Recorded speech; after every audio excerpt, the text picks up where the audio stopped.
What is going on, everybody? Welcome to the show. Another Friday, another episode of Why Are We Bullish?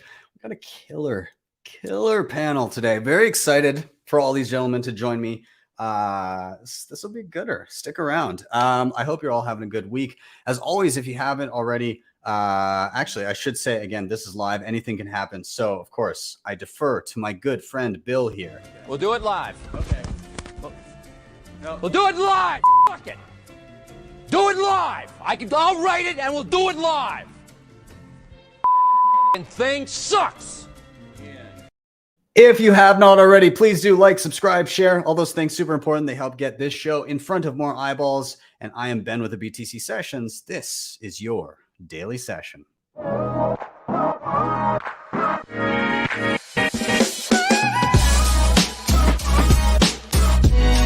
Hodl the Bitcoin.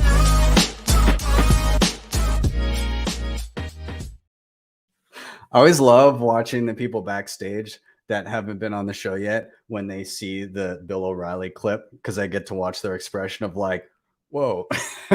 But nonetheless, before we bring in our panel, let's take a look at where we are in the market right now. We're sitting at $20,565 per coin. A single US dollar will pick you up 4,861 sats.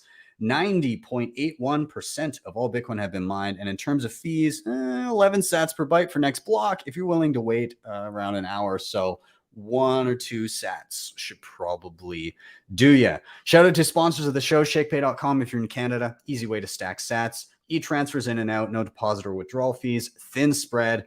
On top of that, if you use the link down below after you sign up and purchase your first $100 worth of Bitcoin, they'll give you $30 for free. Same deal when you refer friends and family. You can shake your phone every single day for free sats. They also have a sats back Visa card, so check them out. Up next, LEDN.io. Love these guys. Mauricio was just on Fox Business the other day chatting about all of the blowups with Celsius and all that stuff. LEDN doesn't put your money in DeFi, by the way, just so you know. Anyways, LEDN.io, you can use your Bitcoin for a ton of different stuff. So if you're in a pinch, you need dollars, but you don't want to sell your Bitcoin, you can deposit here, get dollars to your bank account. When you pay back those dollars, you get back the same amount of Bitcoin. They also have savings accounts for Bitcoin USDC. They've got their B2X offering, and they're starting to roll out Bitcoin-backed mortgages across Canada and soon some select US states. So check them out in the links down below.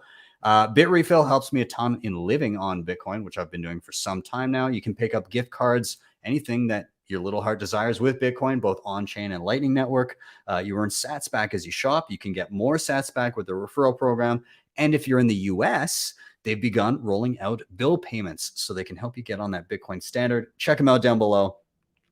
Keystone, one of my most used hardware wallets, air gapped, meaning you don't plug it into anything internet connected. It's all done offline via QR code. Keeps your keys away from internet connections. Upgrade to that Bitcoin only firmware. Works beautifully with Blue Wallet, Sparrow, Spectre. Awesome in a multi-sig. I've done a full tutorial. Check them out down below. And finally, if you're backing up any important Bitcoin wallet, get it in solid steel. Paper, flitting around, maybe not the best option. You know, fire damage, water damage. I've heard people throwing out their seed phrases because they just weren't paying attention with paper. That steel backup gives me that peace of mind. So you can grab a BillFodl at privacypros.io. And with that, I'm going to stop my rambling. I'm going to start bringing in my panel. We're going to welcome Len, Bruce, and Guy to the show. Welcome, gentlemen. I'm so glad to have you. Let's do a quick round of intros so that everybody knows who you are and what you do. And I'm going to start it with Len. Len, let people know who you are. Yeah, I'm Len. I'm one half of the Canadian Bitcoiners. Joey Tweets is the other half, and we do a Bitcoin show on YouTube, and you could catch us also on any of the podcasting apps. And we talk about Bitcoin news, and typically is with the Canadian slant. So yeah, check us out. We're usually ranting away, talking about all the goodies that happen in Bitcoin. Awesome. Well, dude, I'm glad to have you again. Let's jump down the line. Bruce, good to have you. I think I've only met you in person once, and that would have been at Bitcoin 2021, I think. Yeah. But very happy to have you. Let people know who you are and what you do. Yeah, thanks for having me. So my name's Bruce. I've been in Bitcoin in the crypto space for 9 years now. Prior to that, I was in finance for 20 years. So I've had a cool career, doing a lot of neat things in finance in this industry.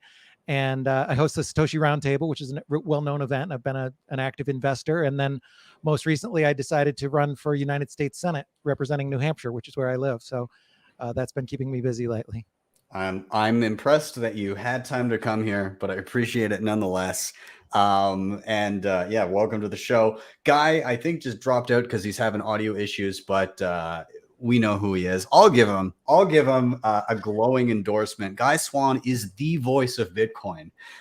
If you want to hear all of the best in Bitcoin read to you soothingly with a silky, soft, smooth voice, you need to check out Bitcoin Audible, because he literally reads every piece of Bitcoin content that he can get his hands on, and he's just fantastic at it. It saves you loads of time by being able to go about your business, get your errands done, and get Bitcoin content piped directly into your ears. So check him out. He'll be in here in a moment. There he is. Guy, I just gave you a glowing endorsement. I just gave the Bitcoin Audible pitch and talked about your silky smooth voice. So welcome back, buddy. Love it. It's been a hell of a day trying to get everything in order. As you hear, the dogs are going crazy right now. And the second I connected to this, finally, the power went out. We've got like this random like storm that just came up. It's been one of those days. Like, are you right powering the power blinks out? Yeah, that has been the whole day. That is the explanation of every minute of the day. Are you powering your home with unreliables, Guy? Is that what you're trying to tell me? Yeah, it's renewables. The wind. The wind was picking up, but then it just paused for a second, and all my power went out. It just, at least it's green. Well, dude, I'm glad to have you. And you're a new dad, so you are running on what, 15 minutes of sleep in the past 24 hours? Oh, come on! Oh, The wind shut off. I guess the wind stopped.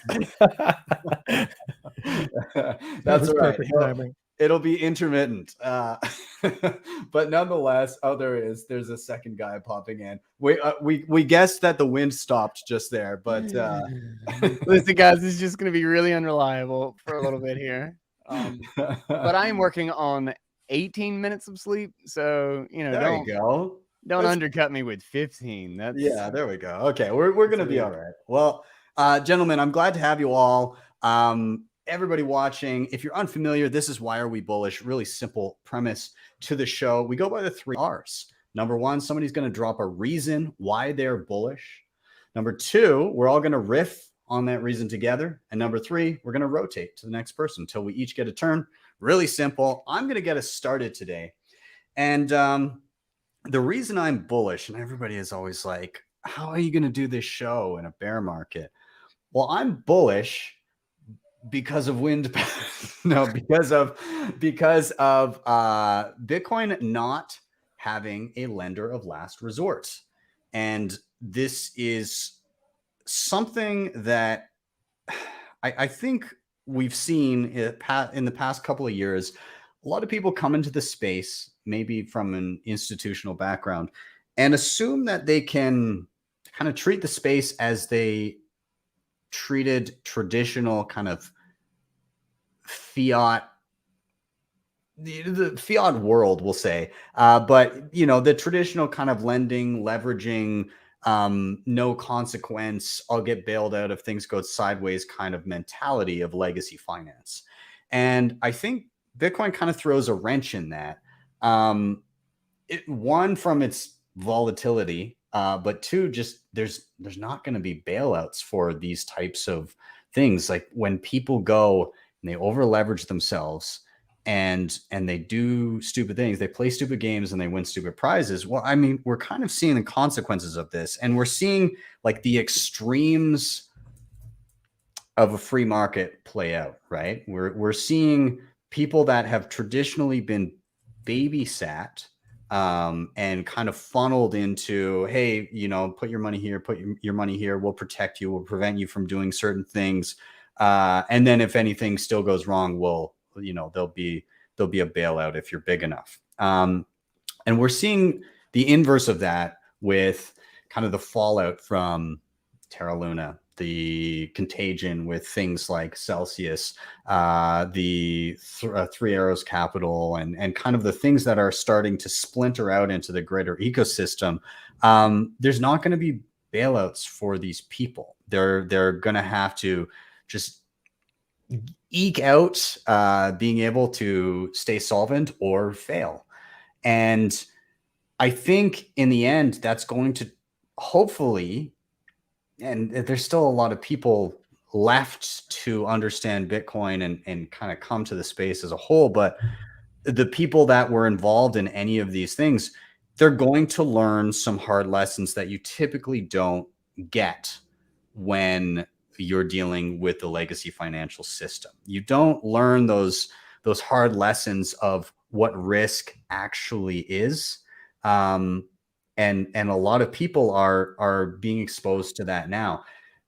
I dare say that there's going to be many more to come. I don't think this is the last time that we're going to see a large misallocation of capital in and around Bitcoin and the cryptocurrency space. But I think as time goes on, people will be more conscious and considerate with where they place their money. And I think overall that's a good thing. If you bubble wrap the world, then nobody knows what real risk is. If you start to remove that bubble wrap and people bump their heads on sharp corners, they're going to start being a little bit more careful. So again, I think in summary, as painful as seeing drops like this and seeing people get wiped out is, and as sad as I feel for people that maybe didn't dive a little bit deeper and investigate where they were putting their money into, as bad as I feel for those people, I also think that it's fortunate that things in this space can blow up quicker, so you can kind of tear that Band-Aid off and teach that lesson quicker than it would have happened in a system like we're seeing right now, where, you know, the Fed is kind of stuck between a rock and a hard place, and it's able to play out over decades and decades. And what is that end game? We don't know, but if it's a -1, that's massive. So again, I think that the Bitcoin space in general is good at finding those inefficiencies and kind of, again, ripping off that Band-Aid early enough so it's not absolutely catastrophic, although it still can be painful. So I'll open it up to you guys, Len or Bruce, if you want to jump in, just thoughts on, I guess, kind of the blow up that we've seen over the past few weeks in particular. And do you view this as a painful but positive thing? Oh yeah, it's going to be painful and it has been painful for a lot of people, but you're right, it definitely is positive as well.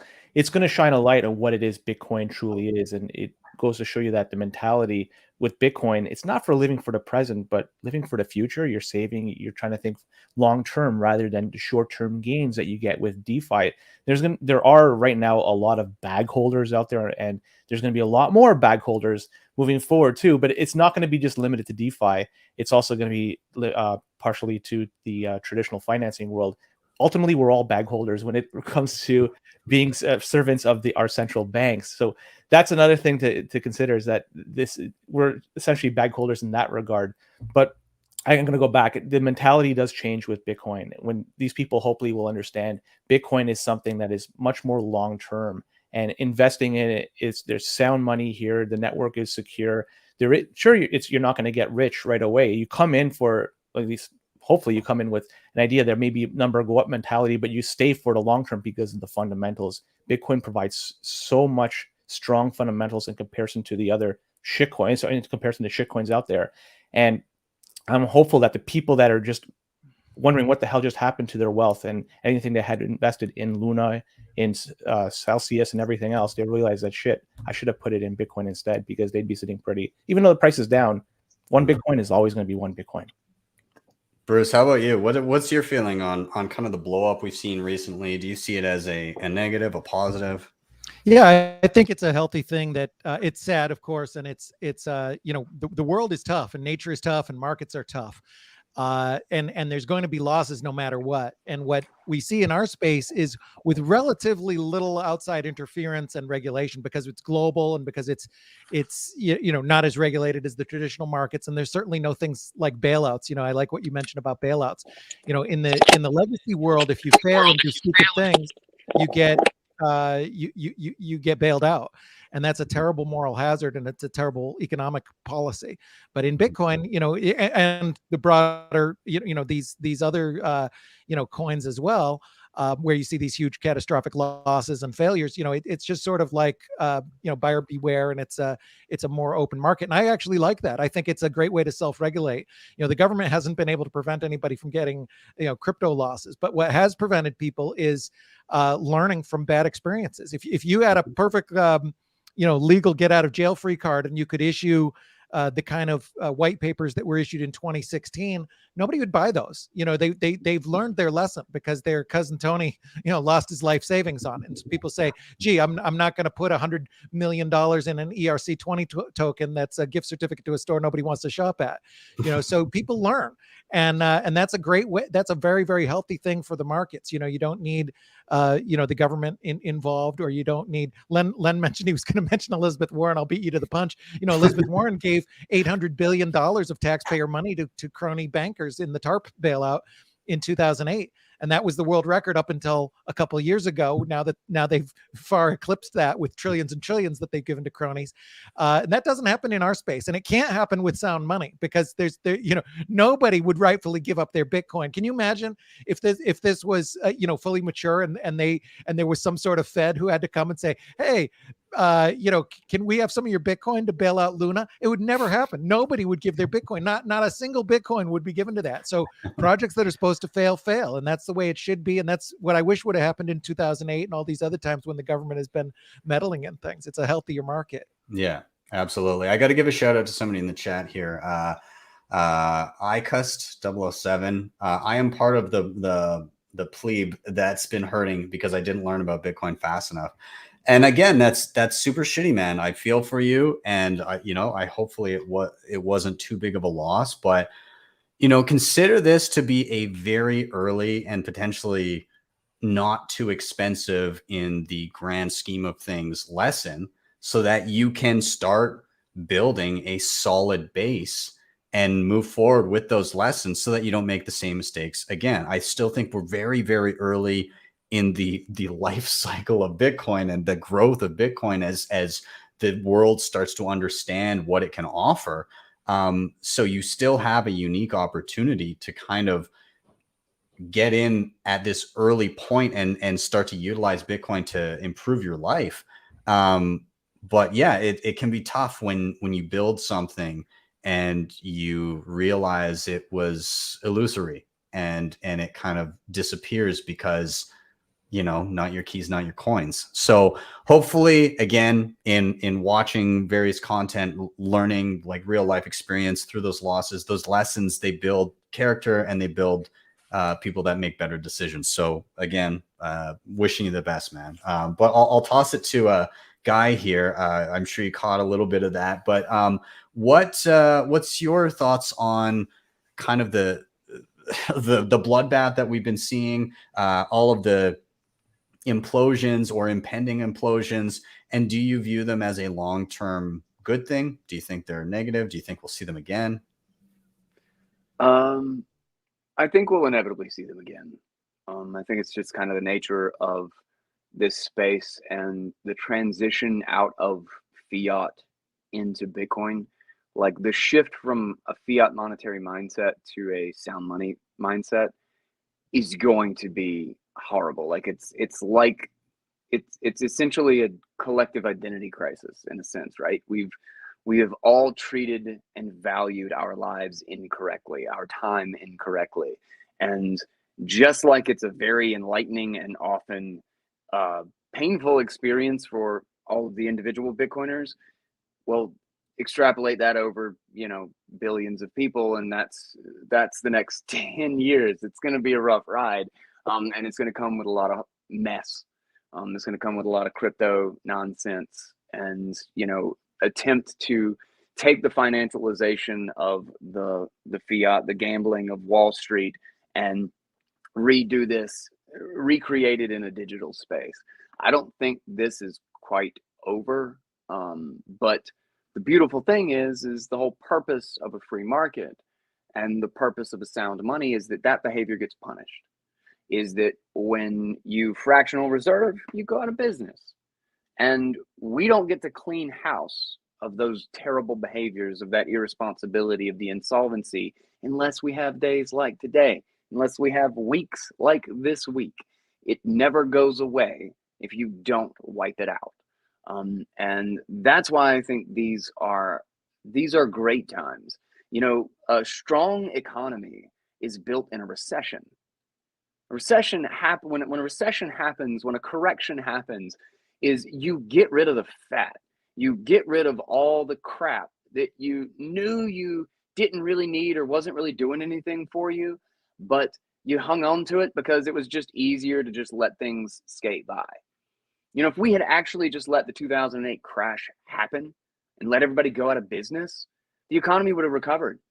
We wouldn't be in the situation that we're in today because all of those irresponsible, corrupt banks would have just died and no one would have repeated their behaviors. Instead, we rewarded them and everyone doubled down on the same problems and the same corruption because everybody got away with it. Everybody got a reward for doing so.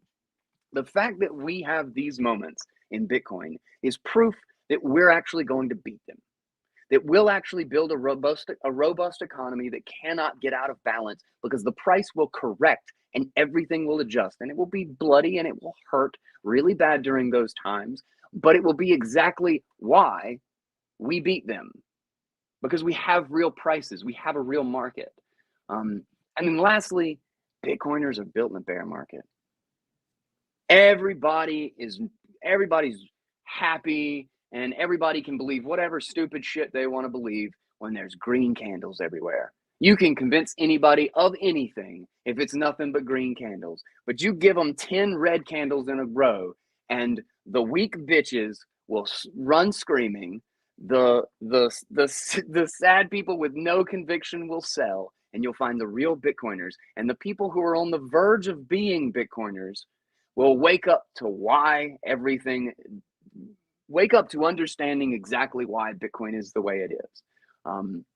And if we did not have these bear markets, if we did not have these corrections when things got really overheated, the Bitcoin, everything that is good and actually valuable about the Bitcoin culture would die and slowly disappear. This is where Bitcoin is made. Yeah. I'd agree. Bruce, did you want to add anything? I saw you unmute. No, I love it. No, you're absolutely right about 2008. You know, you hit the nail on the head. It's perfect. Awesome. All right. Well, you know, I tend to agree with the panel. I think, you know, we're not going to have like a V recovery right now. I think there's a lot of stuff to be washed out. There's a lot of riffraff that's in the midst of unwinding. But Guy, you're right. The Bitcoiners are built in the bear markets. Like there's never a better time to learn and build and meet other Bitcoiners and kind of build your understanding of what is afoot than in the bear market. If you can get to a Bitcoin event during a bear market, man, is there ever some signal there? Like Bitcoin 2019, ooh, that was a gooder. So, you know, get out to those conferences, get to those places with high signal. There's going to be a lot less riffraff when the price isn't currently at all-time highs.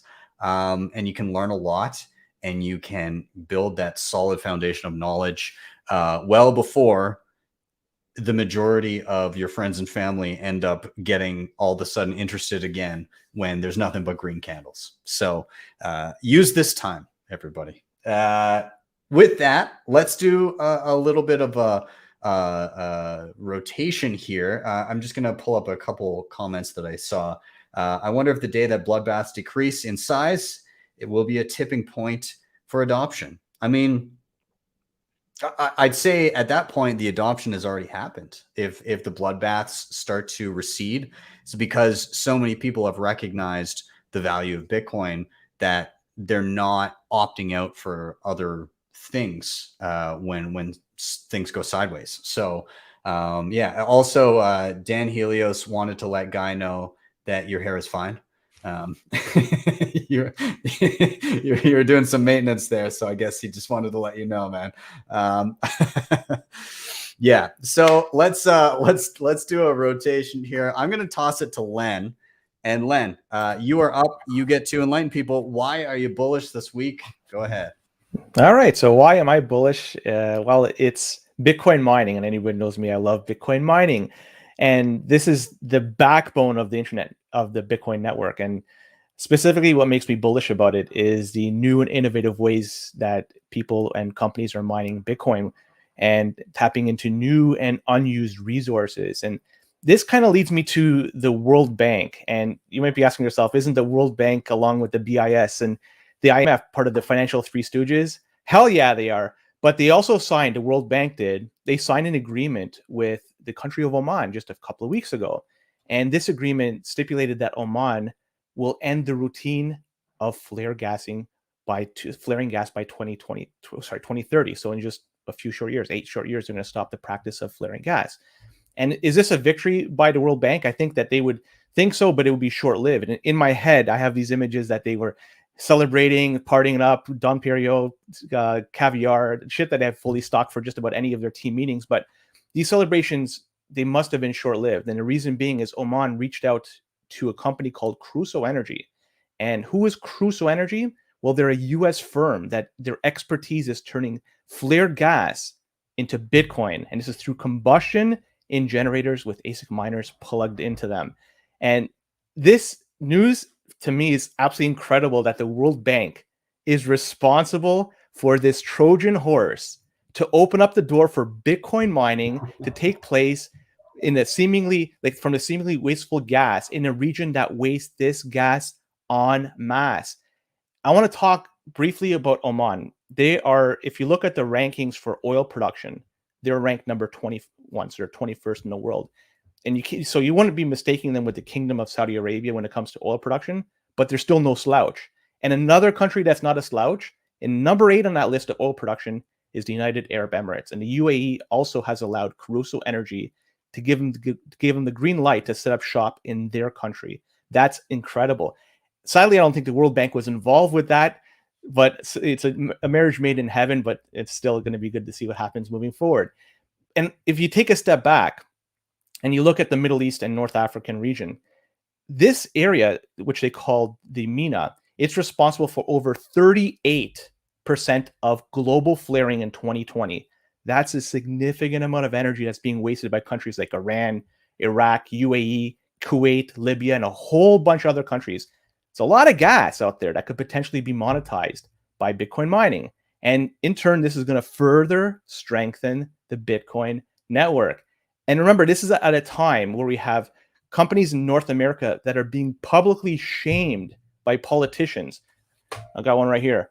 And people like this, they're just complaining about all the energy that they use up. And at the same time, there's no talk about that Bitcoin is essentially the buyer of last resort. And that's why people like Ms. Warren, they're Hall of Fame no coiners. But I just don't want to single out U.S. representatives. We also have officials from the European Union also to create all this FUD about Bitcoin mining, they're using too much energy. There's a lot. I could just keep bringing up picture after picture. There's so many of these no coiners out there. But Middle Eastern countries, they're not tied to the same political ESG constraints that we have here in North America. If North America is trying to make it difficult for Bitcoin miners to do business, mining will just simply pick up and go somewhere else where energy is cheap and reliable. And the Bitcoin network will just strengthen as a result. And what I like best about this is this added strength is all as a result of the World Bank's involvement. I love that. The World Bank has made it harder to do a 51% attack on the Bitcoin network. I thank you very much.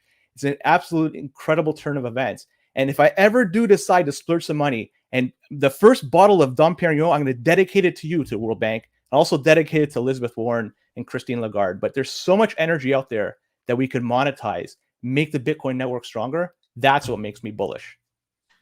Damn, dude. You always Nice. bring the receipts. By the way, I've got a decoration suggestion for your back wall there. I think I won't be fully satisfied until that entire wall is just different framed pictures of Bitcoin skeptics with various titles. I think that would be fantastic. I think you should strive for that. Maybe just a wallpaper would be good. I am going to be redecorating, so I'm yeah. going to take your like this into consideration. I think that might be one of the greatest decorative backdrops. It would far exceed mine if you could pull that off. So, you know, consider it. But just wall to wall, give it like 1 inch like borders in between. yeah. And when they become coiners, you just take red spray paint, you put an X on it or a big green check mark and say, okay, we won that one over. That'd be eventually great. they're all going to have no choice. The options are Orange limitless. check mark, an orange check mark. I love that. I think that's great.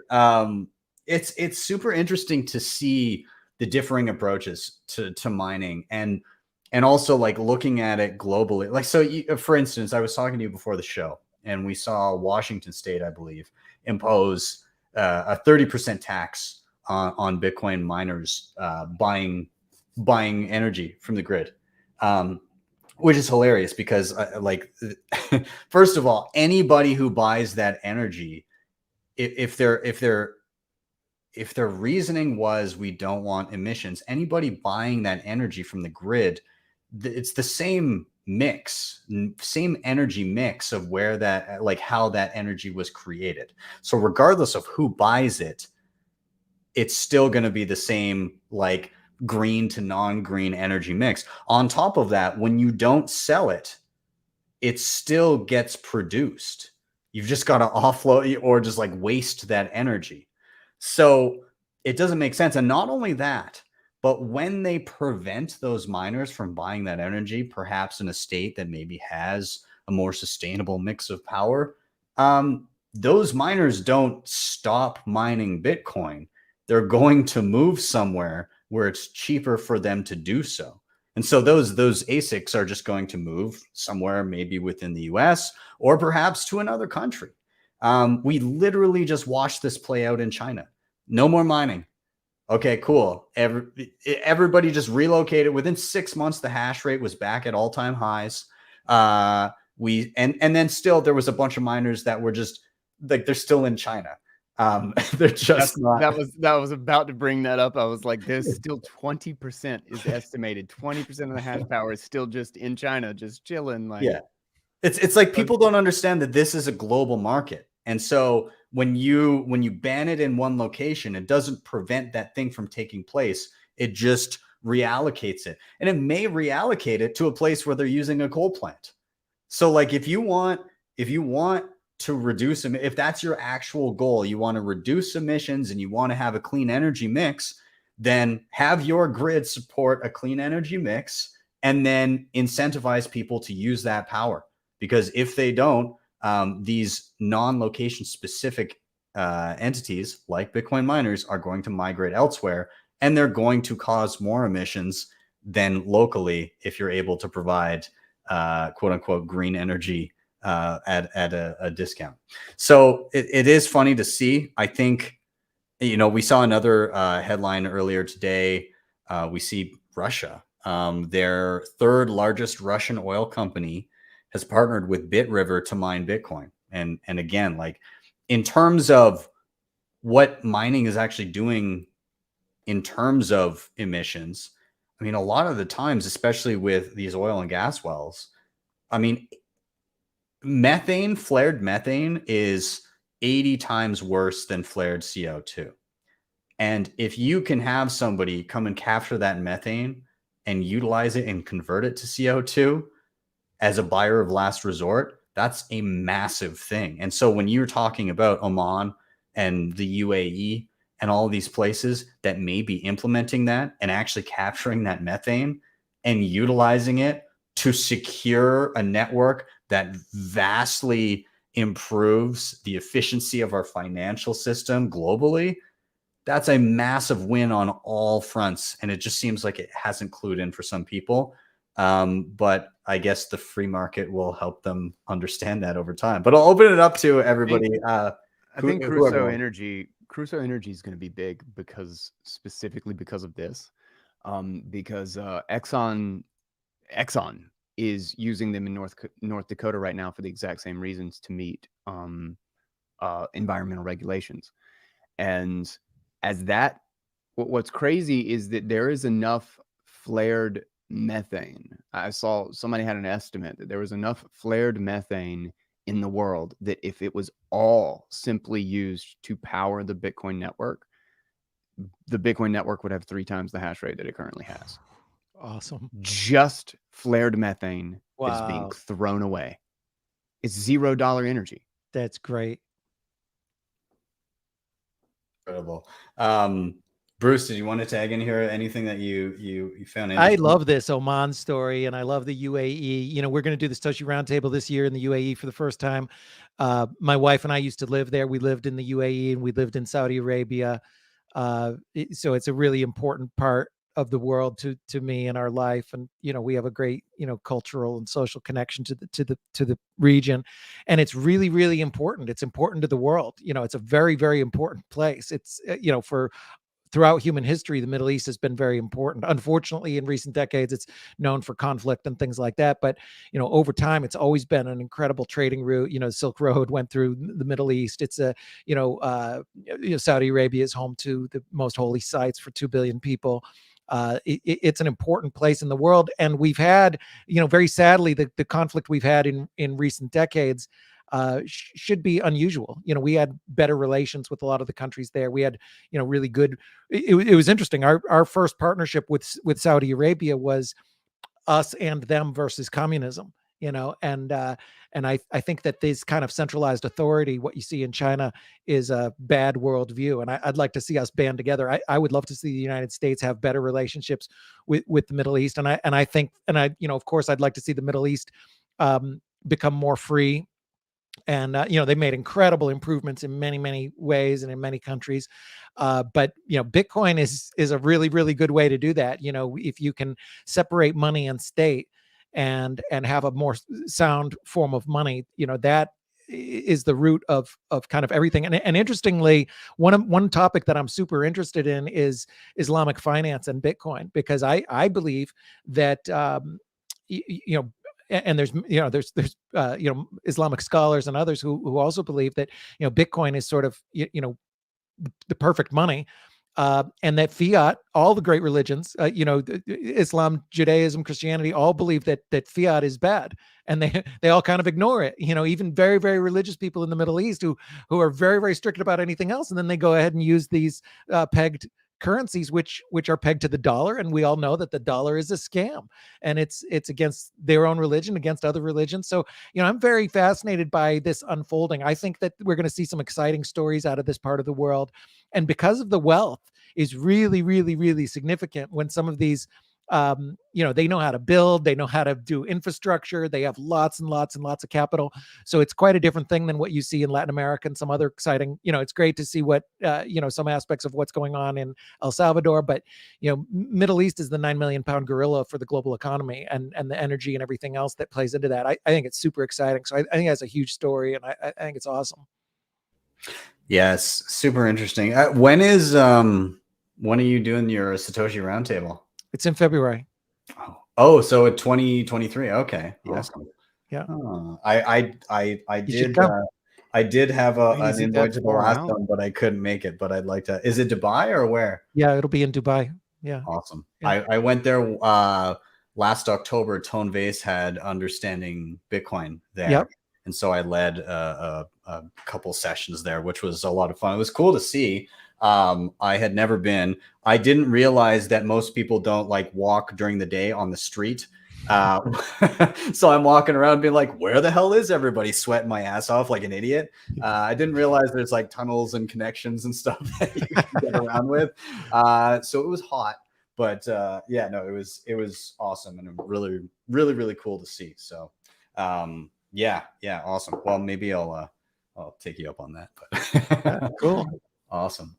Well, let's do a little rotation here. Len, that was an awesome topic. I'm glad we got to talk about it. For sure. The Bitcoin mining space is just super interesting.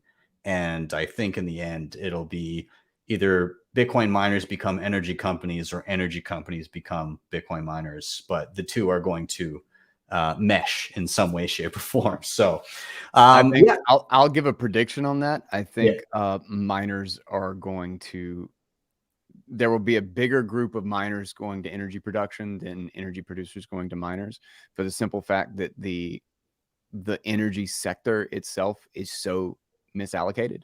Mm-hmm. It's the investment is in so many of the wrong things that I think it needs essentially a change in culture and a change in like how things are built and thought about, and that's more likely to come from the outside than the inside.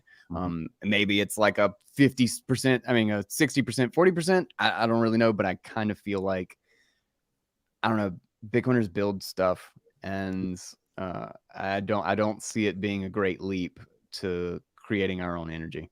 Yeah. I mean, I could see it starting with acquisitions, right? Like Bitcoin, some Bitcoin miners get big enough where they say, okay, we're gonna start purchasing some stuff. Awesome. Okay. Well, let's do a little rotation. I got to give a shout out to Yellow, who made it. Our favorite puppet, Yellow. He even types in an accent. Yeah, I know. I love. Hello, I'm here. Thank you for having. He's my favorite. I got to meet him. Hey, I got to meet him in person in Greece when I was there, and he's super awesome. He gave me a ride on his motorcycle. So if you can picture it, the fuzzy little yellow person driving the motorcycle, and then me holding on to the back of him. I'm sure that's what it actually looked exactly like. What it was. Just so you know, he's a real puppet. But yeah, no, he's a great guy. Cool. Well, we're gonna do rotation. Bruce, I'm gonna jump to you, and I'm gonna let you have your little rant. What are you excited about in the Bitcoin space right now? What has you bullish? Well, I think it's where we are in the world and where humanity is right now is what it makes me most bullish. And what I mean by that is I think we're in a fourth turning. So there's this great book called The Fourth Turning, which came out in the 90s by Strauss and Howe. You got it. Awesome. I'm amazed how popular this book is. I first read it when it came out. I've been mentioning it, on the campaign trail every day, and a lot of people love it and they are big fans. So when I mention it, people like it. But for those who haven't read it, it's a great book. And there's other people. This isn't a unique philosophy by Strauss and Howe. This is sort of many historians over history have talked about the cycles that humanity goes through, where you go through these 100-year or so time periods, and it's driven by generations and demographics and a lot of other things. But basically power structures rise up and then they fall. And there are these times, a fourth turning every 100 years or so, kind of like clockwork throughout human history, where everything changes just in the blink of an eye. Everything changes. Money changes, systems change, who people trust change, how things work, how people get information, borders, everything. And this has happened again. And this isn't unusual. It's the norm. It's happened again and again and again throughout human history. And we haven't seen it before. None of us are old enough. There's only a few people living today. If you're maybe 100, 110 years old, you could kind of remember when this happened last time. But this is new territory for everybody. The world that we had in 2019 and before, the rules that we had then all growing up, everything we learned, it's all out the window. It's a whole new world now, and everything's shifting and changing. And with that, historically, money has changed. So that alone is pretty bullish. But on top of that, just the fact that there's so much chaos and so much change, and some of it's scary, and we see a lot of it. It's definitely manifested in the last couple of years. The politicians' reaction to COVID was and notice I don't say COVID, because COVID didn't close businesses. Politicians did. The politician reaction to COVID was the pin that popped the bubble that started, probably around, the popularity of the internet going to 2008 when the money started getting fuzzy. 2008 was a wake up call for a lot of us in finance. We said, oh, this is a mess. This is a problem. And so what is happening now is this kind of continuation. Ukraine is a result of this, and all kinds of chaos. We have new ways of thinking, sort of, almost like new religions, new ideas rising up, and it's a time of crazy chaos. And it's not gonna just end. We're not going to say, oh, wow, that was a weird couple years, 2020 to 22. How about that? No, I think it's going to continue because of nth order effects, we supply chain and all kinds of things like that. And inevitably, unfortunately, we'll probably see a lot more chaos. But the good news from that is that it is a time for people to reevaluate and for new systems. The Clinton Global Initiative and the World Economic Forum and the IMF and Goldman Sachs and these kind of the CNN, New York Times, these are all failing, dying powers. Gen Z, TikTok, Joe Rogan, Bitcoin, these are the rising powers, and the world is shifting right now. So all of the tyrants and the centralized forces and things like that have been mucking around with our world for the last several decades and kind of living on fumes of, reputations that were earned by our ancestors. That's all going to come crumbling down. And it's our opportunity to build something new and better and exciting. And so what better time? Bitcoin came into the world at the right time, and we'll never know if it would have worked without what has happened. But my theory is that the events of especially the last couple of years have sort of created the perfect storm. I mean, the money was broken before, but they kind of could have gotten out of the hole. If we had somebody really good and, they could have gone on a gold standard and, maybe done some other things and kind of slowed down Bitcoin. But now it seems more inevitable than ever because everything else is so broken. It's almost like they've given up. They're just printing and printing and printing money from thin air in hopes that that's going to somehow dig them out of the hole. And I think it's just going to accelerate Bitcoin. And I think that the sea change that we see with all of humanity, not just Bitcoin, all of humanity, we're opening our eyes and we're looking at this. And I see people who never really heard of Bitcoin, but they're starting to care about money and monetary policy. And you better believe when people can't get baby formula or they see the price of lumber increase 6x or something like that, they're going to start doing the same thing that some of our greatest Bitcoiners, you notice, are from places like Argentina and Greece and other places where they, especially early on, Wences, Andreas, there's so many people that came from places that, had bad economic policy. And now we're seeing that firsthand, and we're seeing the results of it. And with this great change, anything can happen. So, you would have never believed me if 2 years ago I said this was going to happen, all this crazy nonsense that's happened over the last 2 years. So there's almost no point of being too bullish. I mean, anything can happen. We're in a fourth turning, so anything can happen. We could see 2 years from now, it could be a completely radically different world. And the bullish part of me says that I hope that world is where Bitcoin is realizing its potential. So we could see Bitcoin do things that it would have never been able to do without the world. If the world was working fine, Bitcoin is kind of cool to us geeks, but it doesn't have as much of a use case. If the world is a complete and total chaotic mess like it is now, Bitcoin is even more appealing. So I think people are waking up to that, and with that, they're learning and they're skeptical, especially Gen Z.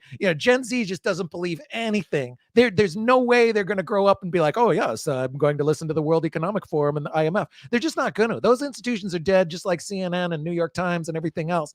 The central powers have had their day, and I think we're going to see a really exciting new world of decentralization, and hopefully Bitcoin as sound money for the world. A global money standard, a Bitcoin standard, at least to some degree. One of the top currencies, if not the top currency. So I think that's really exciting. I love that. That was a fantastic rant, and I'm super glad that you brought up the fourth turning because I love this book. I love the concept, and when you read the book, it's kind of scary because you actually, they walk you through the various turnings and how they apply to previous generations and this, and like clockwork, it's more or less played out. And so that puts the end of this turning at some point in the late 2020s. So we've still got 5, 6, 7, 8 years to go. We've just begun the fourth turning. So a lot of shit can hit the fan in that period of time. I mean, you just said like the pre-2019 era to now. Think of how quickly things changed. And Bruce, I watched you as things started happening, and then your opinion on what was happening changed as the dynamics changed and the power structures changed. What for you in the midst of the pandemic, because you were initially very concerned and thought that some of the things were sensical to do, but then at some point something for you changed. What what kind of made you kind of change your perspective on that? Yeah, it was really just looking at the data. I was terrified. I was fooled. Fooled me once, you fool me. But I never was in favor of the lockdowns and the heavy state action. But I was terrified. I was terrified because I saw these pictures of people dropping dead in the streets of Wuhan and India, and this other stuff, which we later found out was propaganda. And I thought that this was going to be an extremely extreme. Remember when Tom Hanks got it? We were all like, "Oh no, not Tom Hanks! He got it!" It was so traumatic and sad. And now people get it, and it's, what's his name? Colbert was just joking about how he's had it 2-3 times, So it's just not as deadly as we thought when we saw those videos of people dropping dead. So I remember, and I remember exactly when it was. So when we had St. Patrick's Day in March 2020, I thought those people were crazy. I thought they were risking their life. I thought that if you went to a bar and there was a few hundred people there, that many of them would die. And so I said, these guys are crazy.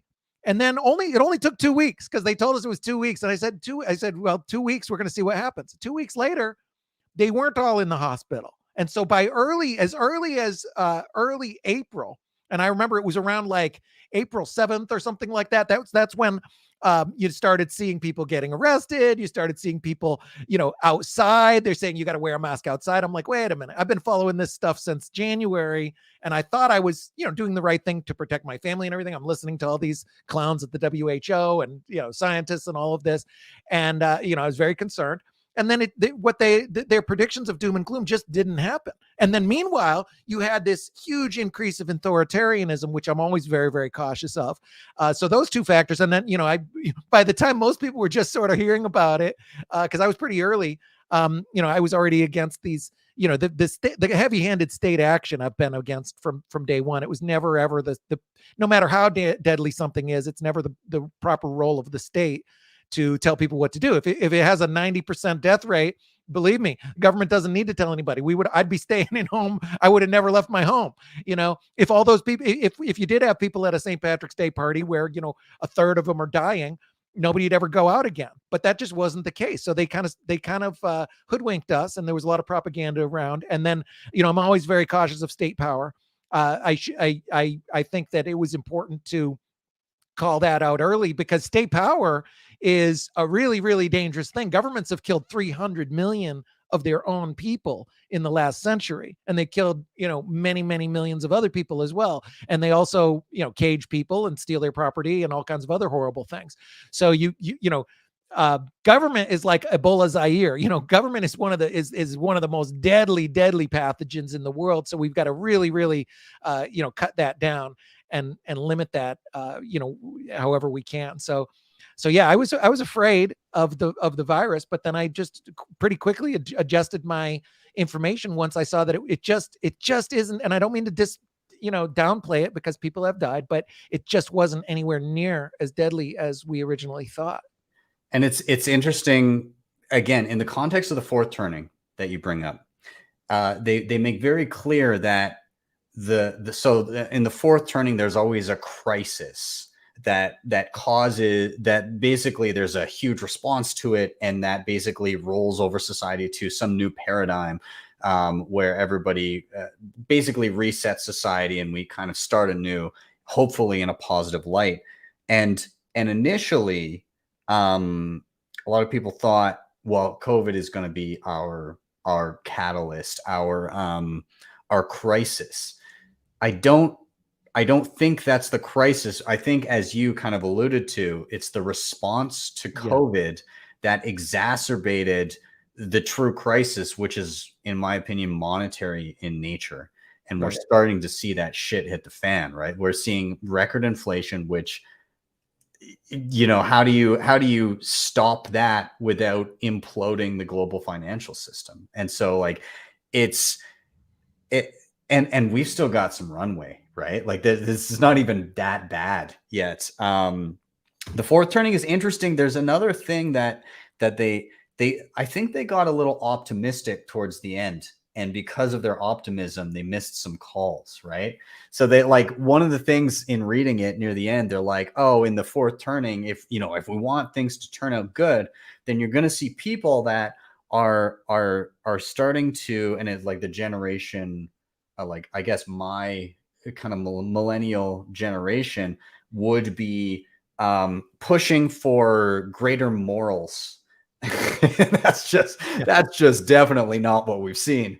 But I do see inklings of that in the Bitcoiner community, right? I see Bitcoiners kind of pushing towards a more just and moral society. So maybe that's just the beginnings of it. Maybe I was too early in my assumption of how people would respond, and maybe they were just a little bit early in their assumptions of when things would happen. Because if we saw over the coming, decade, a major push to the reinstitution of like a moral framework of how society works, just in general, of like what people are kind of okay with and support, not necessarily through enforcement, but just a general, like, are we going to be happy with this type of behavior, or in general say, that's not so great.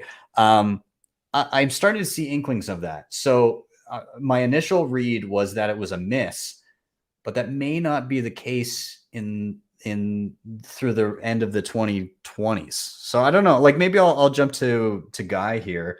What do you think about how this fourth turning, again, assuming that the thesis of the fourth turning is correct? How do you see this playing out? Like, how do you see people responding to it? Do you think that it is indeed a monetary crisis that will be the crisis of the fourth turning? It's funny, if you look back in history, the narrative, the story that you're usually told is kind of the consequences of it. The World War, or the usually a war, whatever, the whole like set of historical crises that are marked as the major turning points in history. But if you actually kind of dig down, they're almost all financial. Like, the actual context of the war, of the crisis, was the inability to actually have the capital necessary to solve these problems. I think you saw this in the Soviet Union. This is what Ayn Rand did really well in her book, was just kind of illustrate how the lack of autonomy of the individual just led to people making poor decisions and always just wanting to push the responsibility up the ladder and not being able to do anything without explicit permission, and how it just lets everything go to shit. Because she lived through that. She watched these disasters play out because everybody was just like, I don't know what to do. This isn't my responsibility. And it was like this contagion of like mental patheticism that just infiltrated everyone. And if there's a better way to describe today, I don't know it off the top of my head, because that feels like where we are. And that's just kind of, that's the end game of, we're literally, look at the problems that we are dealing with. Look at the billions of people suffering. Look at the lockdowns. Look at the destruction that has happened to the economy. And a huge portion of our population literally thinks that the biggest problem we have is a grammar problem. That we should figure out what are the proper pronouns to call each other, because everybody's going to commit suicide if you're not called the right one. That's fucking retarded. I'm sorry. It's just absolute idiocy. And when we're talking about like moving through a fourth turning here, I think the crazy thing is that in the next 10 years, so Weimar Republic is a great example, because when you look at the price of gold, very few people, everybody talks about like what the mark did, right? But when you read, when you kind of go through the history, was it When Money Dies? Is that the one? Actually, we were just talking about that, right? Yeah. Right there. It's a good book. And I listened and or read like 2 or 3 books on the same topic, so I couldn't remember which one. But that gold, the price of gold went psychotic. That started to go through these crazy swings where it would swing way up when the when the mark would go through a period of inflation, and then it would absolutely crash. And it would be one of those situations where, like, as soon as there's a lot of movement. It's like a rubber band, right? Is that everything gets a bigger space of being overbought and oversold when your measurement, when the very metric you're using to determine how much value it's worth is fluctuating, is that all of your metrics are off. And the only, thank you, that graph. But yeah, I mean, you look at that, it like what is it? 1, 2, 3, 4, 5, maybe 6 times someone would said gold is dead. You know, like the shit has hit the fan, gold is worthless, and it obviously gets increasingly worse. And what we're looking at right now in the economy is we're getting shorter and shorter debt cycles. Fiat is dying. Like, fiat is dying right now.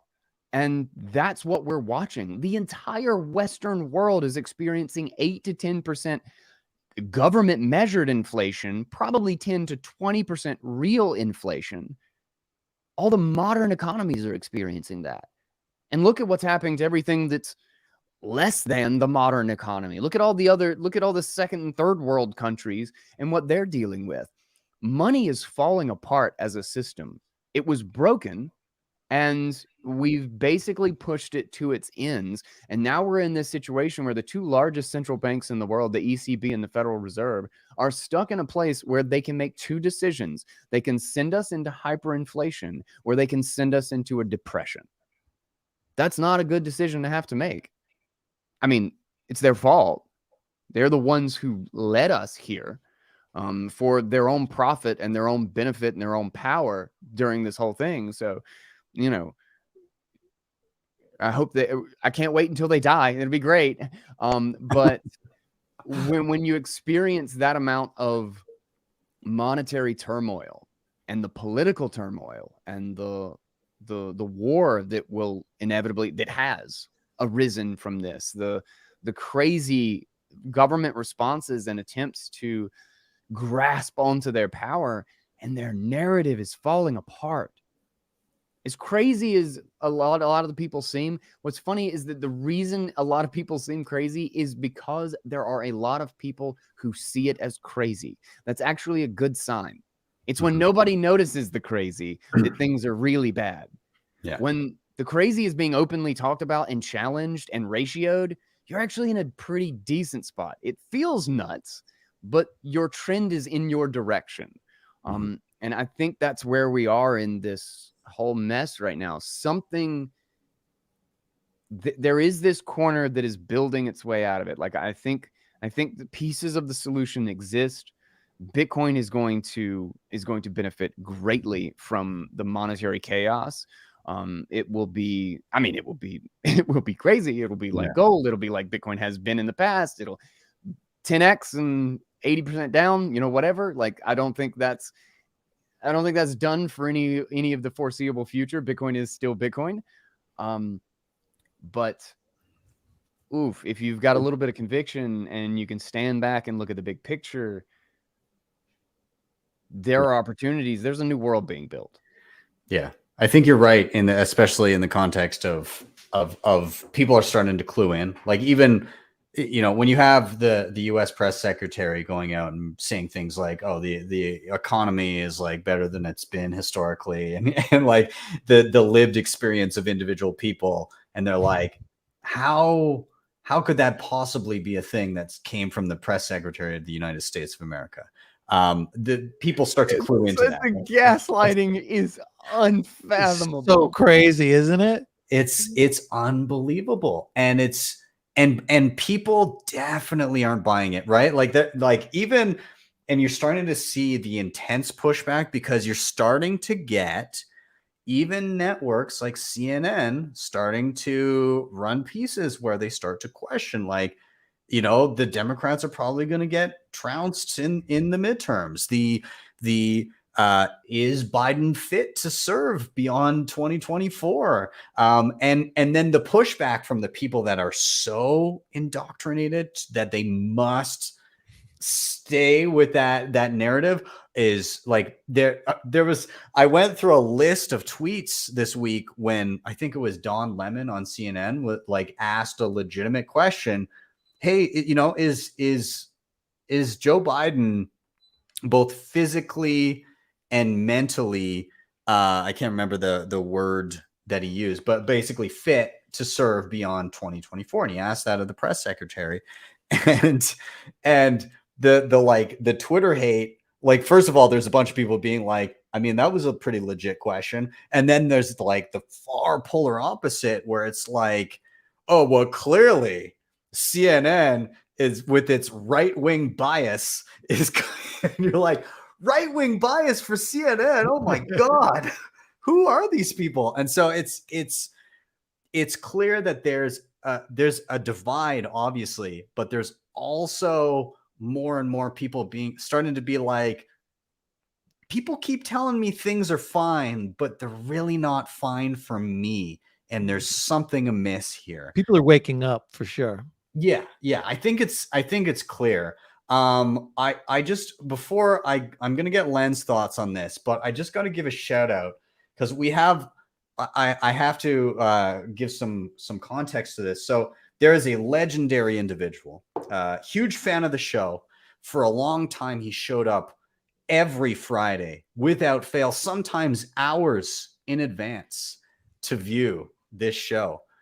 He hates Bitcoin, but he's here every Friday. He comes and he makes sure to let everybody know his thoughts on everything. Thoughts like these: money will never die. So thank you, David. I appreciate your input. I'm so glad to see you back. I had preemptively made this graphic for you. Unfortunately, we went missing for about a month there, but I'm glad to have David Wong, #1 fan, back on the show. Thank you for being here, man. I love you. I really appreciate all of your support.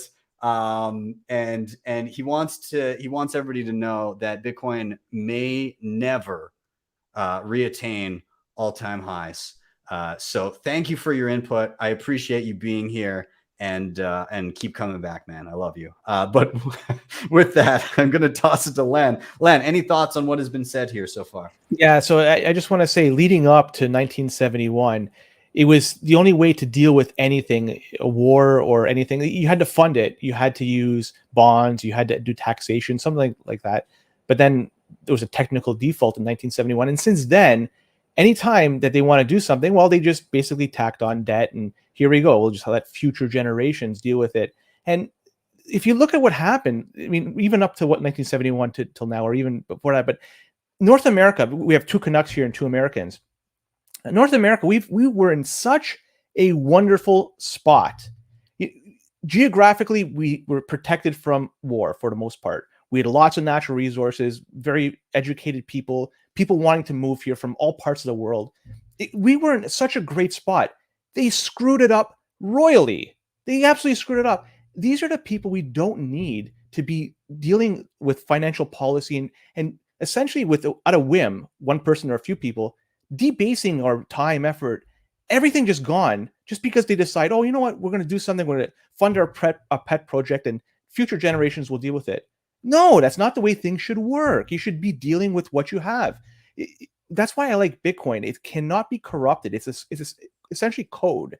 And you know what's going to be issued today. You know what's going to be issued tomorrow. You know what's going to be issued next year. There's only a finite supply that's going to be issued in totality. That is a wonderful way to do business. You have a constraint. You try to work within it. If you can't, get the heck out. Let's get somebody else that could do with it. This whole fiat thing, it is done. It's what's happened in the past since 2008. It's accelerated the death of fiat. It was eventually going to get there, but since 2008 and more so since 2020, this thing is ramped up. And what are they showing us? Bread and circuses. They're trying to divert our attention from away what truly is problematic. Guy, you hit it right on the head. 8% official inflation. In reality, it's 10 to 20%, and they're trying to show us crap that they're trying to hide the fact that the true inflation is much, much higher. Get out of here, man. That doesn't make sense. Eventually, this is going to end, and we got to just get out with the old and in with the new. It's got to be Bitcoin. What was the so the bailouts in 2008, 2009? Do you recall what they were to the tune of versus, like, in the context of things accelerating, like the bailouts then versus the bailouts that we saw through COVID? First one was 800 billion, wasn't it? Yeah, it was 800 billion, and now we're looking at like 9 trillion. Yeah. And I remember when 800 billion was real money. I mean, the thing is, people don't realize how much 800 billion is. I mean, it is a stunning, stunning amount of money, and now they far surpassed that. I've said it before on this show. 1,000,000 seconds ago was around 10 days ago. 1,000,000,000 seconds ago was about 30 days ago. 1,000,000,000,000 seconds ago is tens of thousands of years ago. Yeah. Like, it just goes to show you, trillion is an astronomical number, and we lost perspective on what it is. The U.S. national debt sits, I think now the debt clock sits around $30 trillion. They keep pushing up the ceiling of the debt limit. Now it's sitting at $31 trillion, and we're going to hit it next year. And they'll just add out another couple of trillion once we get there. What the heck? This is unsustainable. And now with rising interest rates, you can't sustain it. And people that are carrying debt, more so now than ever before, they're screwed. And we all are collectively screwed because they're going to bail everybody out. And we are screwed. That's I gotta, and Len will be familiar with this, but I gotta tell Bruce and Guy about this. So we had a group of people, and they drove around a national debt clock across Canada back and forth, like showing the national debt. Well, oh, and don't mind me, I'm still here. My battery just died on my camera. But so they would drive the debt clock back and forth across the nation, like as it ticked upwards. And as of, I think it must have been like 2020 or something like that, or 2021, at some point in the past 2 years, it broke. And it broke because they ran out of digits. And so they had to get a new truck. They had to redo the giant sign because it was a ticker with individual digits. And I mean, that was the greatest advertisement they could have gotten to get more attention on it. But yeah, they had to replace the giant billboard on the back of the truck because there weren't enough digits. Amazing. Hilarious. Amazing. Well, I mean, in the States, you guys are going to have to swap out all of your gas signs pretty soon because, if it hits $10, you're right. Oh shit! I didn't even think about that. Yeah. Yeah. Well, we already had to do that in Canada earlier because we're priced per liter, and so historically, like I remember growing up as a kid and seeing. Oh my God, I gotta buy stock in sign company. Yeah. But I remember historically seeing it at like 40 cents a liter at like its lowest, and my parents could like basically fill the tank with 20 Canadian dollars, which is like a nickel US or whatever. but now it's pushing $2. But we saw the moment when all the gas stations were like, oh shit, we don't have enough digits, because it would be like 99 point something, or sorry, it would be like 40 point whatever per liter. And then when we hit the dollar mark, which was in and around the financial crisis in 2008, when we went well above $1, then everybody's like, oh man, we got to replace all of the signs at gas stations. So you guys are going to get that pretty soon. You're going to here's the question is, can they move the decimal? Well, that's the thing, because the decimal, because they did fractions of a penny, because it's per liter. Yeah. Right. And so you just start talking in dimes. Yeah. In dimes, and then get a little fraction of a penny. We can buy ourselves at least a year with that, with one extra digit. Well, and Canada has already done that in terms of our physical currency. We've already been through, we had the penny, we got rid of the penny, right? Because it was a useless economic measurement, because nothing was priced in pennies, and rounding to a nickel did not matter. And so we're going to see more and more of this rounded. Do we need a nickel anymore? Like they're phasing out the low, and it's the exact opposite for Bitcoin. You see who at this point, it's even in the midst of a bear market, most people are not going to be dealing in full Bitcoin. Like regular day-to-day people, you're going to be dealing in sats. And Bitcoin was designed around this concept of the lower denominations are going to be more useful over time. And so this shift to sats versus this getting rid of our pennies is so indicative of the direction in which we're going. It's so fascinating to watch happen in real time. So I'm going to, by the way, does anybody have any final thoughts on this whole fourth turning topic and kind of where we're going? Good. All right, cool. Let's do a little rotation here then. We're going to, and again, everybody in the chat, thank you for being here. I'm going to start pulling up a few more comments in the last segment here, but I'm going to toss it to Guy Swann. Your final reason for the day. Guy, what has you bullish this week? What are you excited about?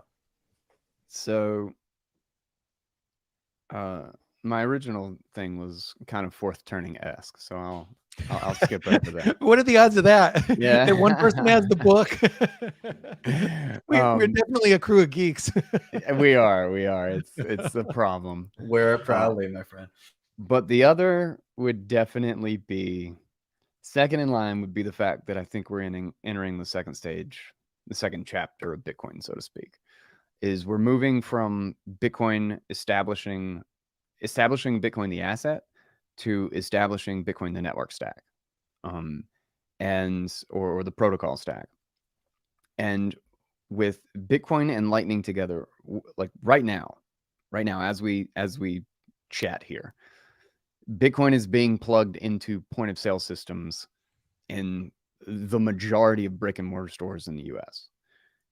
That Bitcoin is being designed right now, and not only is there already Strike, but there are multiple systems, and NYDIG is partnered, I think, with almost 300 banks now to basically plug into the Bitcoin and Lightning network to settle dollar transactions globally by using Lightning Network payments. Exactly what Strike is doing, essentially, except that this would actually be built into the infrastructure of the banking system.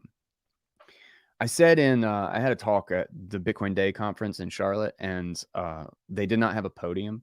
So I ended up just blabbing about this for like 40 minutes because my notes were too small. So I couldn't use the speech that I had planned. But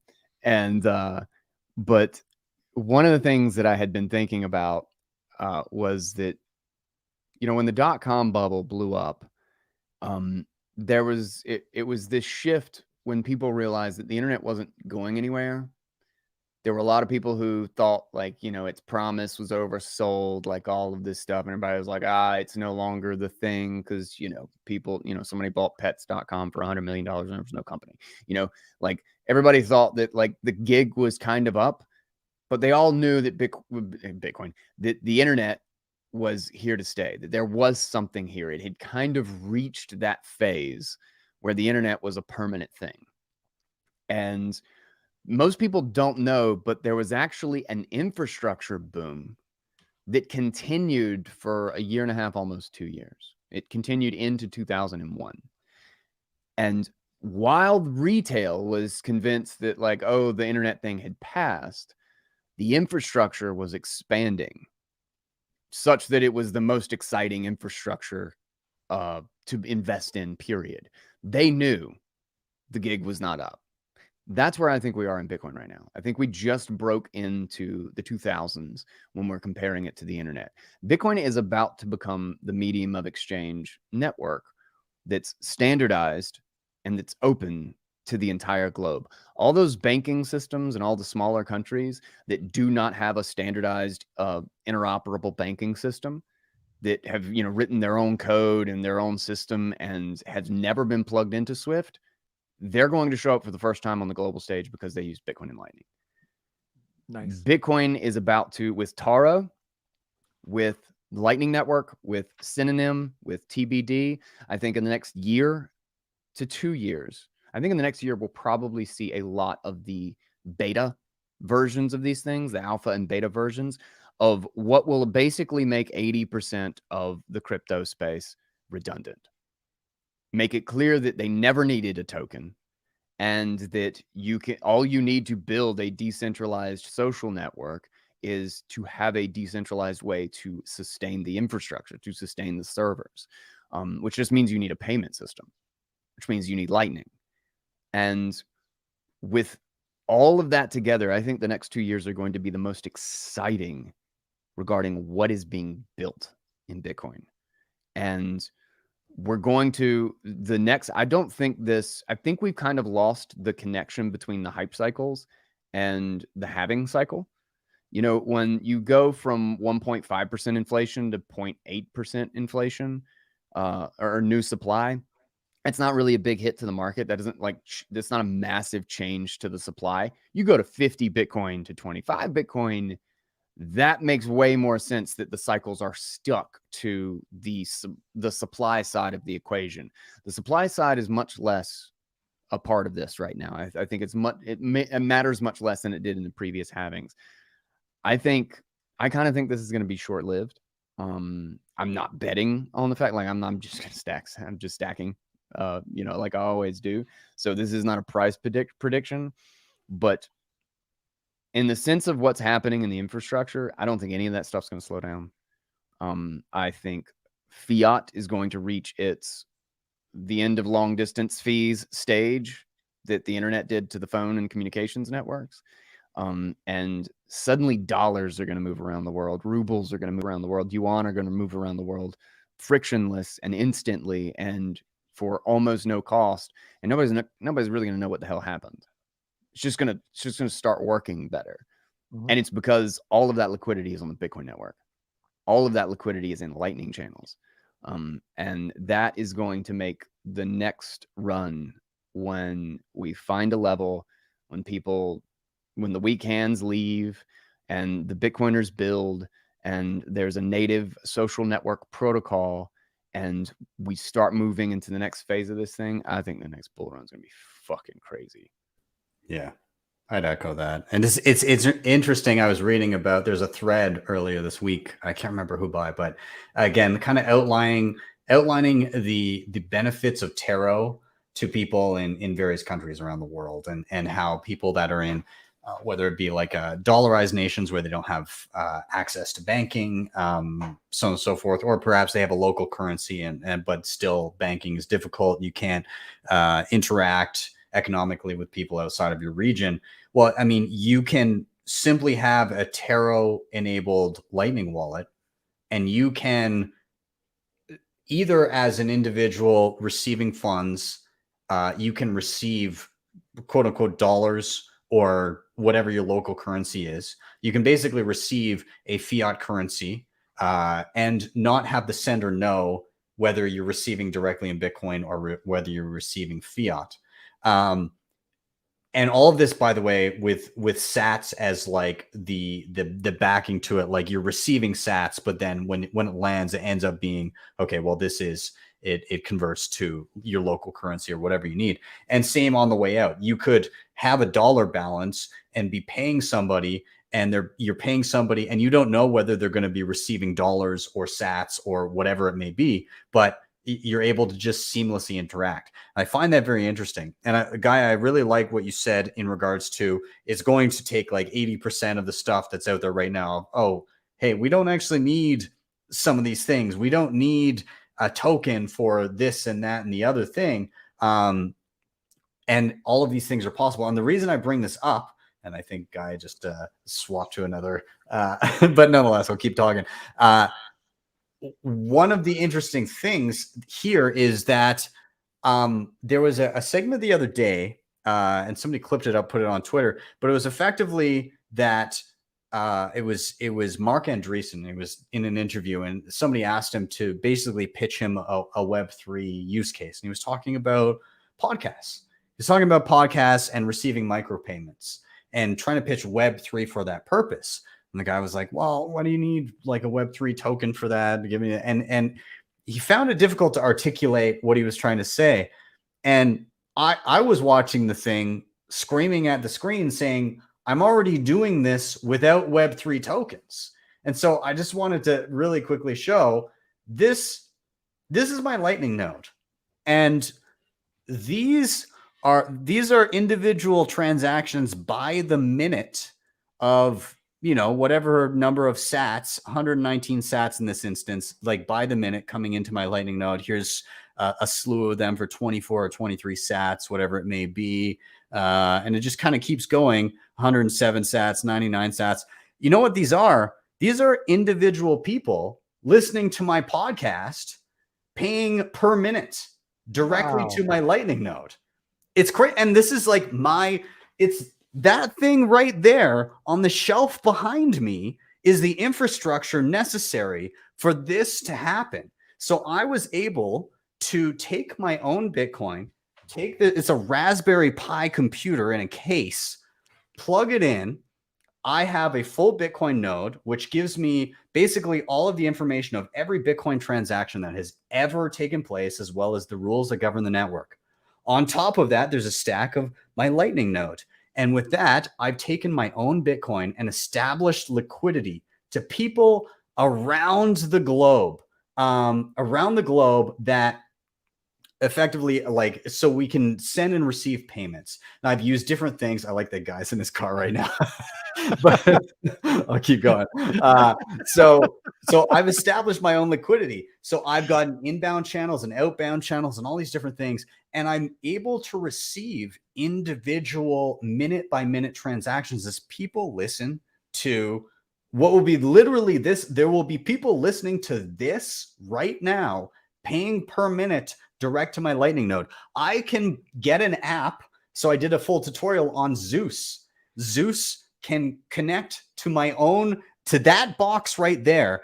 And I remember doing a tutorial on Zeus, this app that was connected to my Lightning node back in Canada when I was in Greece last summer.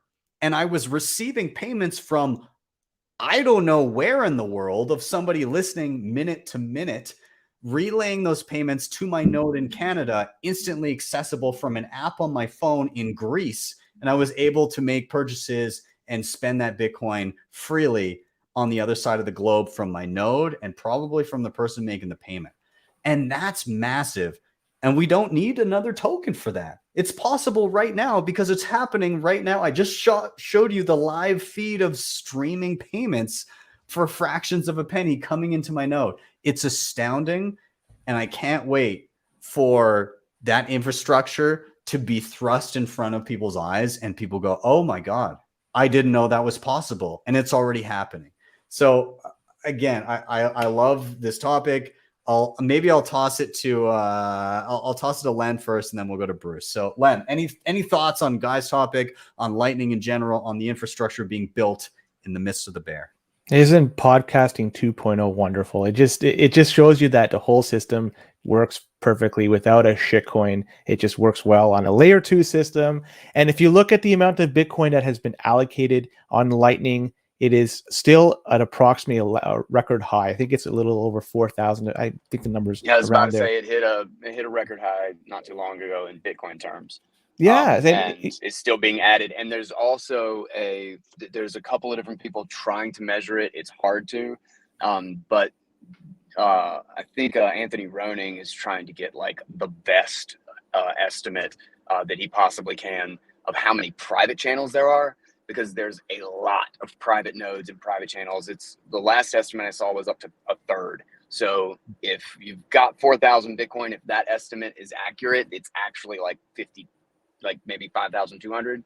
Well, of course, it's not exactly Bitcoin amounts. It's nodes and channels. So that's even harder to say. But anyway, I was just saying, there's a lot of the network is kind of dark. So, Guy, we've got some speculation as to what you're doing right now. Tornham says, "Is Guy driving Uber?" And then Avery Hoddle, I'm stacking cents. Avery Hoddle says it's a diaper run. Do you want to clarify? It is a diaper run plus it's always a diaper run.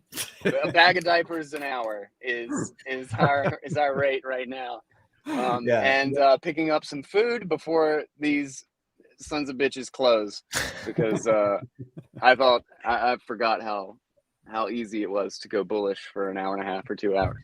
Guy, that car's too new. Mine is from 2002, and I'm proud to continue driving it because I'm not going to get a new one, stack sats along the way. But you need to, dude. I feel you. I would have kept mine forever, but I had like a little bit of a messed up experience, and I was our other car was a literal piece of shit. It was ancient, and my wife was pregnant, and we had all three of the dogs in the back, and April, and like my sister, and we were like on a trip home or whatever, and I got squeezed in by like a truck and a lot of cars and ended up just in like a really awful situation. And I just kind of had this like moment. I was like unfortunately high at the time.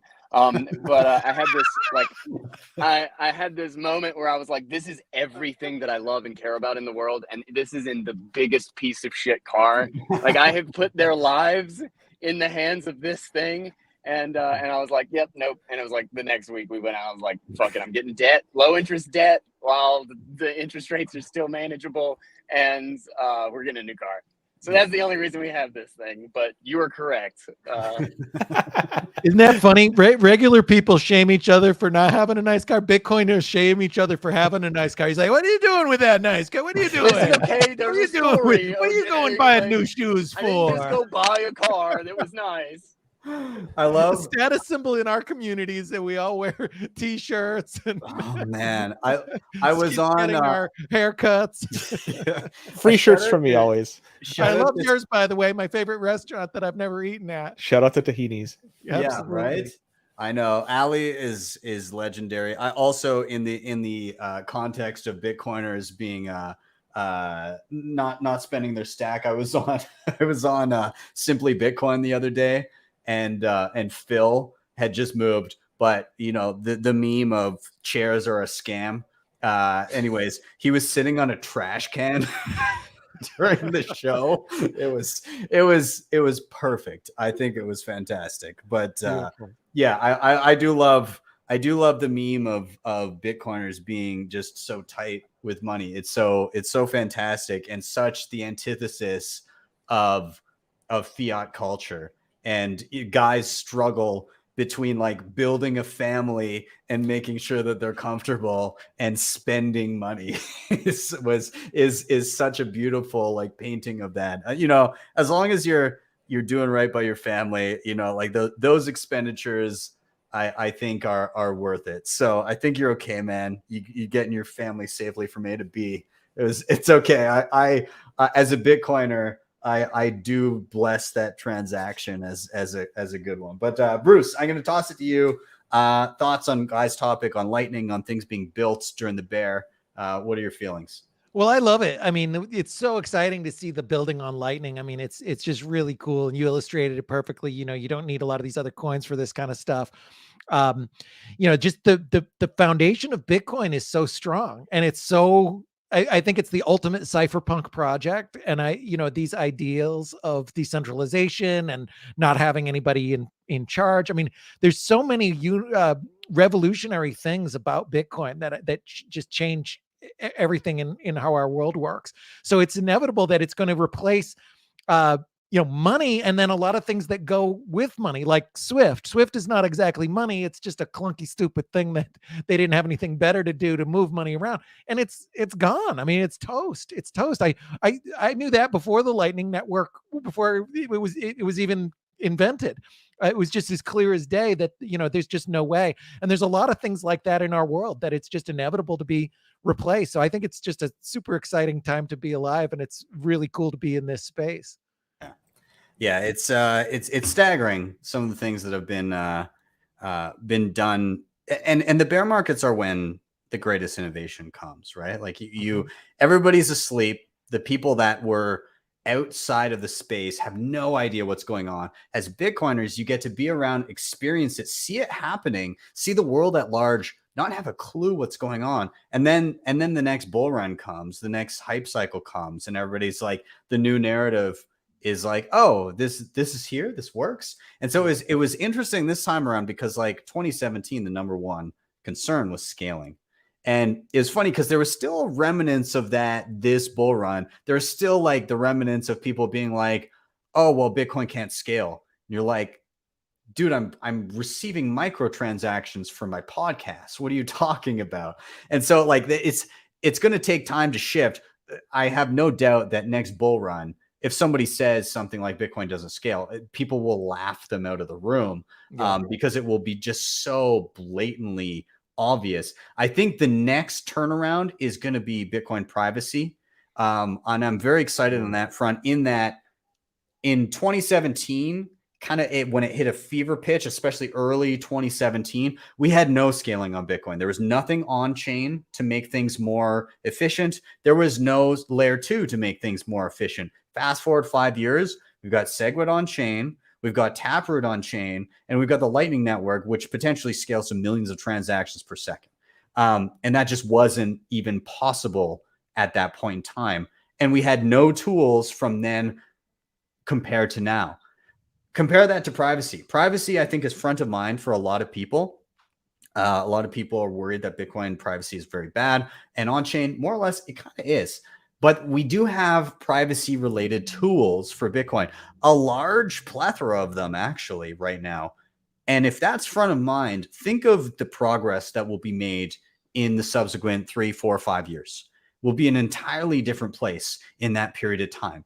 And you'll still have remnants of people being like, you can't be private on Bitcoin, but they'll be still moderately mistaken at that point. And then moving forward, they'll be laughably mistaken. So I think it's just whatever the concern is, it ends up being built in some way, shape, or form. And we're already seeing it. And I think moving forward, Bitcoin's going to make leaps and bounds in the privacy realm during this bear market. That's my hope, and I hope to see it materialize, and I think it is. It's already there, and we're already in a better place versus scaling than we were in 2017. So we'll see how that progresses. But I'll open it up to everybody. I think what I'll start to do is I'm going to start to round it out. But on that topic, if you have any final thoughts or any final thoughts on anything that was mentioned throughout the show.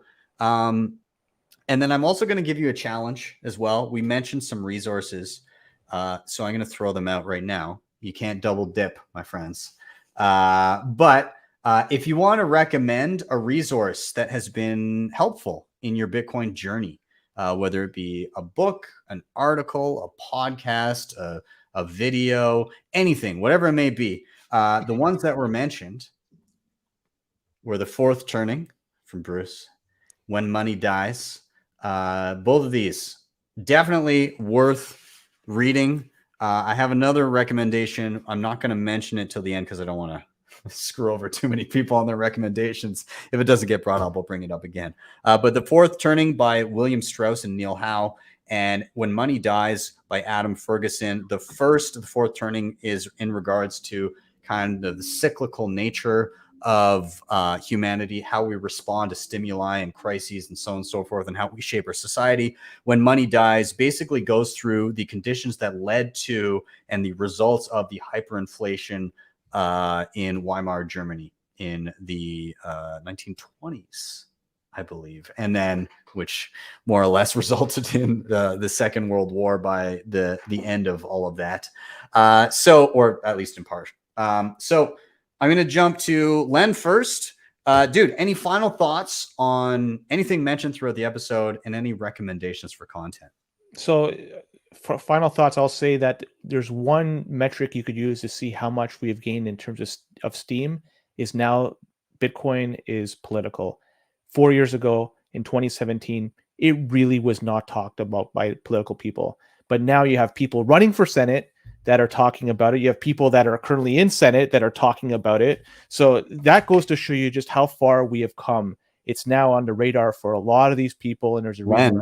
We also have people running for Prime Minister of Canada that are talking about it. Yep. I don't have that picture here, so I can't. But in terms of resources, and I'm not going to blow Guy here, but I've listened to him so many times. And the theme song from his show is ingrained in my head. So I would always recommend listening to his stuff because his voice is so soothing, and I love listening to him read articles, but also Saifedean. I like listening to him. You're welcome, Lynn. You're welcome. You made my day. And Saifedean, like those two, listen to those two podcasts. They're golden, and you'll be listening and learning so much as a result. So that's my recommendations. Absolutely. I'll echo that. Cool. Let's toss it to Guy. Hopefully I'm not catching you in the middle of like trying to figure out your shit, but any final thoughts that you have and recommendations? Yeah, recommendations. Two things that I've read recently that I've just like really loved. One of them I actually read ages ago, but I have recently dug back into it and really enjoyed it the second time too, was how the internet happened, from Netscape to the iPhone. And I just think there's massive parallels to be drawn and lessons to be learned from how the internet was created. And even like, it's so funny too, is like there's engineering lessons, like the internet was the very concept of a communications protocol that was open. Like the idea of TCP/IP was in creating a system, was creating a reliable network and reliable system of connections built out of unreliable devices. And it was a complete rethinking in what a communication network was. Like people really, you take the internet for granted these days, but it was so unbelievably revolutionary just in how to conceptualize how you could build a network. And what's funny is that like Bitcoin as a monetary system is a way to create monetary trust out of untrustworthy devices. It's that same, and hinging on the same model of building a reliable network out of unreliable devices. It's extending that into this new sphere, and I think the breakthrough as a consensus mechanism is still just so unappreciated. Like this is a fundamental shift in how we organize people as a society. And you look at what networks have done to us, like everything is changing, and it's because of social media. It's because of the internet. It's because of the way that we interact. The environment has changed, and because of our technology and because of our communications networks, everything that we see and everything that all the narratives that we have about the world do not sustain anymore. It's like trying to sustain the prices of physical media in the digital realm. What happened? The whole thing just collapsed. They could fight, they could sue people, they could pretend Bitcoin didn't exist. BitTorrent didn't exist for as long as they possibly could, but it didn't matter. The change happened because our environment changed, because our technology just made reality not what reality had been before. And I think that's where we are with Bitcoin. And we're fundamentally creating a network of trust on top of a reliable, decentralized network of communication. And we just don't, just the next 10 to 20 years are going to be batshit crazy.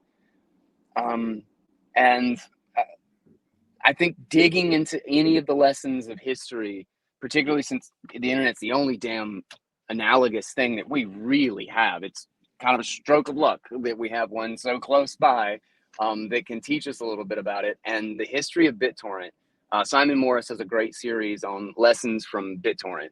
It's a 4-part series, and it's phenomenal. And how the internet happened. And then another great one is For Fun and for Profit, which is about the history and kind of the incentives of open source code and networks, and kind of what that really looks like, and what the reality of those things are. There's so much gold. There's just straight fucking gold in all of that. I love it, man. You always have great closing remarks.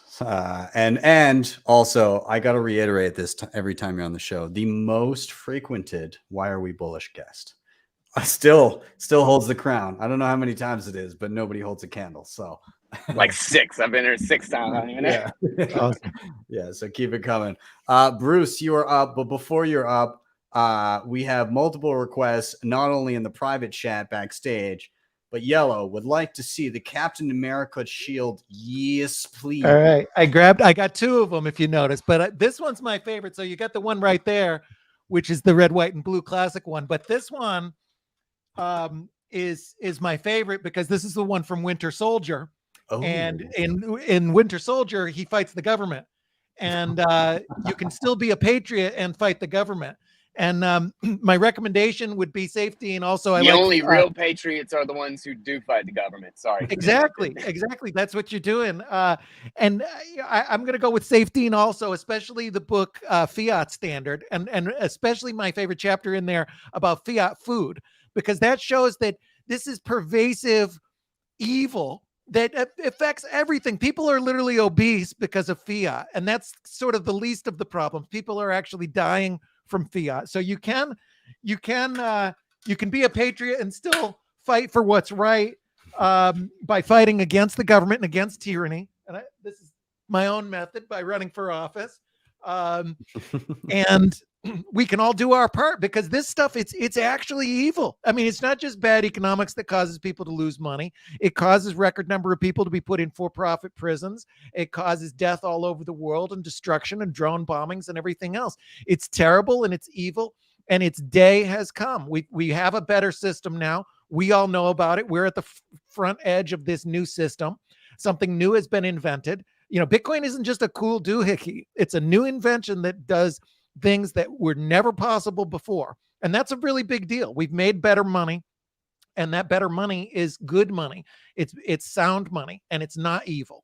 And the current system that we have is actually evil and terrible. So, let's all fight for sound money and sound economic policies. It sounds crazy and geeky, but I don't think there's even running for office. There's nothing I can do running for office that's as important as adopting Bitcoin, because if we adopt Bitcoin, we can starve the beast and we can stop this evil at its source, and we can have a better and freer world for everybody. And that's an amazing thing that we should all be proud to be a part of, because I think that we will be able to look at our grandchildren and know that we were part of this incredible revolution that brings peace and hopefully separates money and state and has a peaceful system of money going forward that gets rid of the evil and furthers good in our world. What more could we ask for?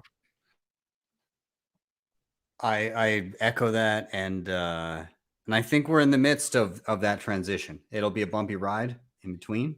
There's not, it's not going to, it was never going to be easy.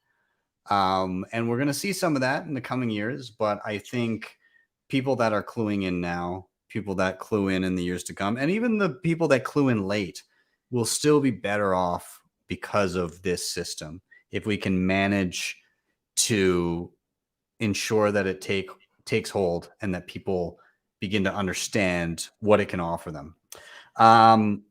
Bruce, do you have any recommendations for content, people that you'd like people to check out? My content or other people's content? Whichever you prefer. Well, so my website, brucefenton.com, is good. And that's my Twitter handle as well for everything. And especially if you're in New Hampshire, definitely reach out, because I'm running for office here. And then, other people, like I mentioned, safety, and there's a lot of great podcasts and everything else out there. There's such a wealth of information. It's really wonderful now. You can go and find out just about anything about this topic. So, there's a lot of great voices out there as well. Awesome. And apparently, if you were in Chicago, Dale Dog would vote for you twice. Thank you. I think that's election fraud. But awesome. Well, gentlemen, I really appreciate your time. I'm so thankful that you could all make it here and be a part of this Friday. I know that everybody here is busy and has families and has lots of stuff to do. And so I'm always super thankful that on my Fridays, I get to hang out with incredible Bitcoiners. So thank you all. I appreciate your time, and have a fantastic weekend and a fantastic Father's Day, because all of us here are fathers. So cheers to you, gentlemen. Bye, Bitcoin. Cheers to you. Thanks so much. This is fun. All right. See you guys later. Thank you very much. Talk to you guys soon. All right. Awesome. And everybody watching, thank you so much for being a part of the show. Thank you so much for watching. Friday, always the best part of my week. I get to just chill with awesome Bitcoiners. And I hope you enjoy the show. Let me know in the comments down below, whether it be the chat or whether it be actually in the comments on YouTube. Super valuable to hear what you guys think about the guests and the topics and your takes on the topics that we discuss. I love seeing it and hearing it from you guys. Of course, if you haven't already, please do like, subscribe, share, all those things. Super important. They really do help get the show in front of more people. Those of you that have been liking and sharing and stuff, I super appreciate that. Again, I can't stress enough. It helps a lot. And of course, if you want to help the show in another way, you can hit the previously mentioned sponsors in the show notes down below. That was Shakepay, LEDN, Bitrefill, Keystone, BillFodl. And if you really liked what you saw, you can always drop me a Bitcoin tip at my Strike page. It's strike.me/strike.me BTC sessions. Head there, you type in any amount you like, you hit the tip button, you'll be greeted with a Lightning invoice, or if you prefer, tap to the right, and you'll see a regular Bitcoin QR code. With that, I'm out. Have yourselves a wonderful weekend, and I'll see you guys next time for your daily session.